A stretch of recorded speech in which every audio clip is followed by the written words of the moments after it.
Bonjour à tous, bienvenue dans ma petite filoche du jour sur les thérapies alternatives. Ouais, franchement, c'est un peu un petit coup de gueule, j'en ai un peu marre qu'on dise alternatif.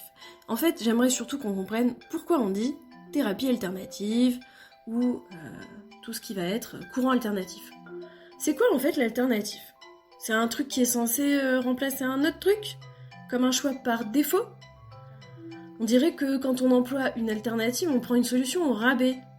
Comme on n'accède pas à la solution normale ou la solution attendue, par le consensus, du coup, on va obtenir quelque chose qui sera moins bien, moins efficace, moins satisfaisant, voire de moins bonne qualité. Alors que pourtant, quand on cherche une alternative, on est bien d'accord que c'est justement parce que la solution de base ne nous satisfait pas. Donc cette alternative, elle fait plutôt l'objet d'un choix, d'une réflexion, d'une responsabilisation de soi vis-à-vis de la thérapeutique que l'on veut s'appliquer. On ne prend pas tout ce qu'on nous donne comme ça pour argent comptant, mais justement, on vient penser, on vient comparer, on vient prendre du recul sur ce qu'on nous propose là, bam, d'emblée, et enfin décider si ça nous convient ou pas, et on se met en quête, pour le coup, d'une meilleure alternative. Donc pour moi, voir ça comme une solution par défaut, une solution au rabais, c'est pas juste. C'est pas comme ça qu'on devrait parler des thérapies alternatives. Parce qu'au contraire, pour moi, ça répond plus spécifiquement à nos besoins et à nos attentes de patients. Et d'ailleurs, pourquoi emploie-t-on ce terme pour tout ce qui n'est pas les thérapeutiques non conventionnelles ?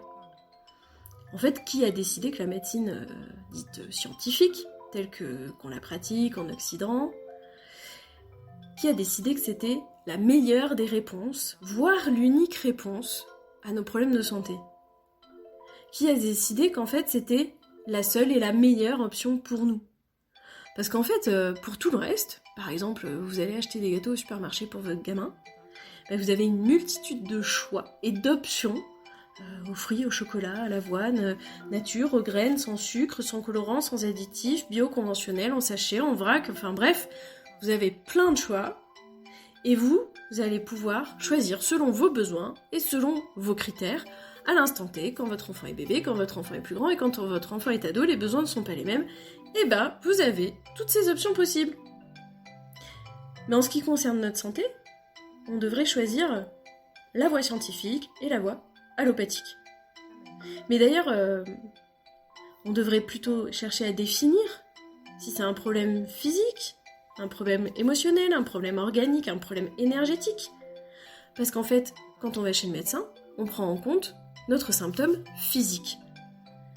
Et on devrait peut-être accorder plus de place, voire même toute la place, à ce que nous sommes en tant qu'humains, à ce que nous vivons, à comment notre corps réagit, à qui nous sommes, et à nos réponses énergétiques aussi. Parce qu'on est bien d'accord que notre corps, c'est pas juste un physique. Et puis, il y a aussi le petit vélo qui tourne dans la tête, qui va influer. Tout ça, on le sait, mais on n'en parle pas. On nous demande pas si ça va bien ou pas. Et moi, je crois d'ailleurs que toutes ces personnes qui maintenant se tournent vers les thérapies, la médecine alternative, en a marre de juste prendre un comprimé et de ne pas résoudre le problème de base. Parce que quand vous avez une migraine, certes, ça vous fera du bien d'avoir un petit cachet pour soulager la douleur, mais ça l'empêchera ni de revenir, ni de vous faire souffrir parce que cette migraine, elle vient chercher peut-être un décès qui a été très mal vécu pour vous. Donc, le problème, il est toujours là, même si il y a une petite solution temporaire qui vient. Et dans ce cas, pour moi, l'alternative, elle vient parce que la médecine aura fait défaut justement sur le trouble, sur le problème, et parce qu'on a été franchement déçus, il faut qu'on se le dise. Et puis sinon, il y a d'autres options. On pourrait se couper en plein de petits morceaux, et puis aller voir plein de thérapeutes différents, selon leur spécialité, et selon ce qui nous a été conseillé. Donc il faudrait qu'on se coupe en plein de petits morceaux, pour aller consulter plein de monde, qui dans tous les cas aurait une réponse scientifique sur notre physique, et ça ne serait pas forcément la cause du problème.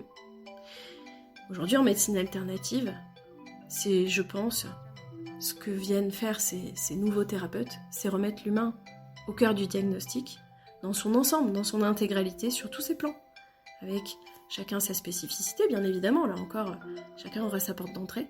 Et heureusement, on est tous différents, et c'est ce qui apportera le panel de choix et de solutions à nos problèmes.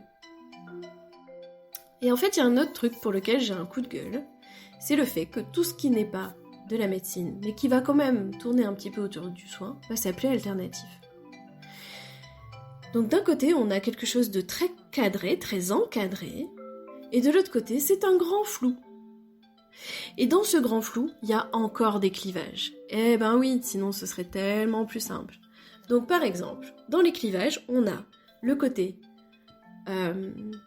thérapeute et coach qui viennent, faut quand même se le dire, nous soigner. On est bien d'accord que quand on a un mal de dos qui dure depuis 30 ans et qu'on va voir un coach qui nous permet de trouver l'origine de ce mal de dos, c'est du soin. Mais c'est pas de la médecine. Voilà, donc on clive, mais dans ce clivage aussi, à l'intérieur de ce grand flou, il y a plein d'autres clivages. Donc il y a ce côté coach, ce côté thérapeute, développement personnel, réflexologie, massage, tout ce qui peut être fait autour de l'ostéo, la kiné, etc. Enfin voilà, des choses qui vont se raccorder plus ou moins à quelque chose d'un peu scientifiquement reconnu. Et puis on a le grand flou des médiums, de ceux qui canalisent, ceux qui parlent avec les guides, on a les rebouteux, on a les guérisseurs, on a les voyantes, les chamans. Est-ce qu'on pourrait pas arrêter d'appeler ça alternatif? Est-ce qu'on pourrait pas à un moment donné reconnaître qu'on a besoin de tout à un moment différent, pour des raisons différentes? Mais dans la vie on a besoin de tout parce que l'humain c'est un tout et on n'est pas formé que d'un corps physique. On a aussi besoin d'aller explorer le mental, d'aller explorer ce qui se passe au niveau de l'âme, si on peut parler comme ça. On a aussi besoin d'aller explorer ce qui se passe au niveau de l'énergie qui circule dans le corps, de l'énergie qui est en dehors de nous et qui nous influence. On a aussi besoin d'aller chercher des solutions peut-être beaucoup plus concrètes pour comprendre ce qui se passe et donc en parler et donc aller mettre en action des choses et donc se faire aider pour mettre en action ces choses-là. Donc ouais, pour moi, c'est une certaine forme de soin, c'est une certaine forme de médecine. Alors voilà, moi j'ai envie de dire merci à tous ces thérapeutes qui ouvrent la voie vers d'autres champs de possibles, qui ouvrent la voie vers d'autres dimensions dans ce qu'on est en tant qu'humain, d'autres options pour essayer de nous faire aller mieux, peut-être de nous développer personnellement, je ne sais pas si c'est vraiment le bon terme, en tout cas il ne me convient pas vraiment, mais tout simplement de nous amener à être peut-être un peu plus au clair avec ce que nous sommes, avec ce qui nous arrive, avec ce qui nous impacte, et puis à être ouvert à notre corps, mais pas seulement notre corps physique, à tout ce qui nous dit notre corps, parce que ça se traduit, c'est un peu comme l'encre qui vient imprimer le papier. Notre corps, lui aussi, il vient imprimer tout ce qui nous impacte, que ce soit mental, que ce soit émotionnel, que ce soit transgénérationnel, que ce soit un événement qu'on a pu vivre en passant dans la rue, en allant faire nos courses. Tout ce qui peut nous arriver, ça vient se traduire par des petits troubles, des petits désagréments. On les connaît tous. Et puis on connaît tous aussi quelqu'un ou nous-mêmes qui avons pu se guérir, si on peut dire ça comme ça, avec quelque chose qui est assez impalpable, avec un peu d'énergie, avec un massage, avec quelqu'un qui nous a parlé, qui a dit les bons mots au bon moment, quelqu'un qui a pu nous transmettre son énergie bienveillante et positive. En fait, il n'y a pas besoin d'y croire, il n'y a pas besoin forcément de tout comprendre, juste de s'ouvrir. Et je crois que tous ces thérapeutes viennent nous amener à tout ça. Ouvrons-nous à toutes ces dimensions qui nous paraissent aujourd'hui encore complètement impalpables et assez improbables, mais qui pourtant viennent nous impacter. Pourtant, il y a certaines personnes qui nous font du bien et on ne saurait pas l'expliquer. Il y a certaines personnes qui nous comprennent et on ne sait pas trop pourquoi. Il y a certaines personnes avec qui on se sent mal et on ne sait pas trop pourquoi non plus. tout ça c'est de l'énergie, tout ça c'est du ressenti, c'est les ondes, les vibrations qu'on peut émettre entre nous et qui viennent soit guérir, soit repousser, soit impacter, soit nous mettre mal à l'aise, soit ouvrir une porte vers un autre ailleurs qui est celui dans lequel on avait besoin d'aller. Voilà, donc tout est complémentaire. Il n'y a pas de bonne ou de mauvaise façon de se soigner, il n'y a pas la bonne médecine ou la mauvaise médecine, il y a tous les soins qu'on peut se prodiguer à soi et aux autres, sans parfois même en avoir conscience. On peut faire du bien à quelqu'un alors que on n'est pas thérapeute, on n'est pas médecin, on a juste été là dans cette ouverture à l'autre, on a juste pu lui donner ce réconfort ou cette opportunité de faire quelque chose qui l'a sorti de sa problématique. En fait, c'est tout un panel de choses, c'est tout un large choix de multiples interventions qui vont nous permettre d'aller mieux, de se connaître, de pouvoir se sortir de quelque chose qui nous rend malheureux, qui nous rend malade, et tout à sa place. Autant les médicaments que nous prescrivent les médecins, que une chirurgie, que un travail sur le corps en kiné par exemple, ou en ostéo, que quelque chose au niveau énergétique, que le côté mental à aller explorer, tout à sa place pour chacun, à différents moments, à différentes intensités. Et selon la problématique, il va falloir combiner pas mal de choses pour arriver à ce qu'on puisse retrouver un équilibre et une harmonie dans notre vie. Le tout, c'est qu'on arrête de cliver, c'est qu'on arrête de croire ou de ne pas croire que ça ou ça ne marche pas, et qu'on soit à l'écoute de nos propres besoins. Après tout, pour certains, c'est le sport qui va être leur meilleure médecine. Parce qu'ils sont stressés et parce qu'ils ont besoin d'évacuer toute la tension qu'ils ont emmagasinée dans le corps. Pourquoi le sport ne serait pas considéré comme une médecine pour eux dans ce cas-là ? Il y en a d'autres, ça va être la méditation. Il y en a d'autres, ça va être de faire de la peinture. Il y en a d'autres, ça va être de passer du temps avec leurs animaux de compagnie. En fait, on a tous une médecine.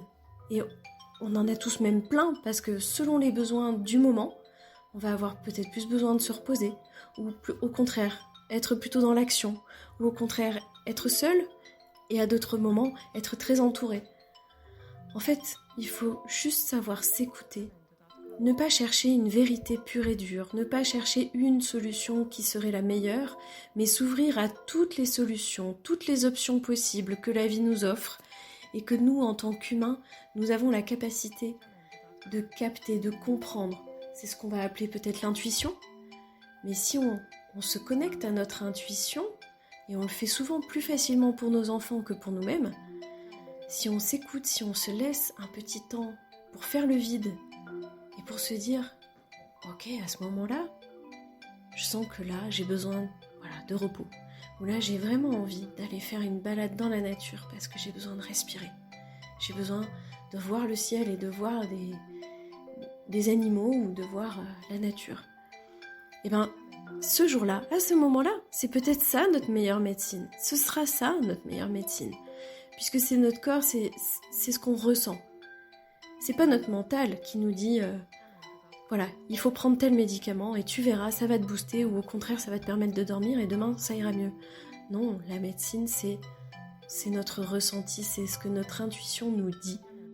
Voilà, pour finir, de dérouler le fil de cette pensée sur les thérapies alternatives.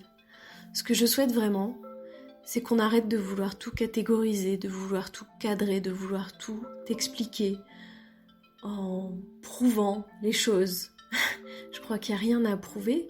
On a toutes les solutions en nous, on a une énorme capacité d'écoute de nous-mêmes, et même des autres d'ailleurs. Si on se connecte un tant soit peu à soi, on peut également se connecter aux autres. Et donc trouver ce qui va être le meilleur pour nous, tout en trouvant ou en aidant l'autre à trouver ce qui est bon pour lui. Que ce soit un médecin, que ce soit n'importe qui d'autre, Nous sommes tous humains, nous avons tous cette capacité à nous connecter à nous, à notre intuition, à nos ressentis, à ce que nous sommes, pour trouver la médecine qui répond à nos besoins ici et maintenant. Peu importe le nom qu'on lui donne et peu importe les croyances qu'on y met derrière. Le tout, c'est que ça nous fasse du bien, c'est que ça nous permette de guérir ou du moins de retrouver l'harmonie et la paix en nous. Vous croyez pas ?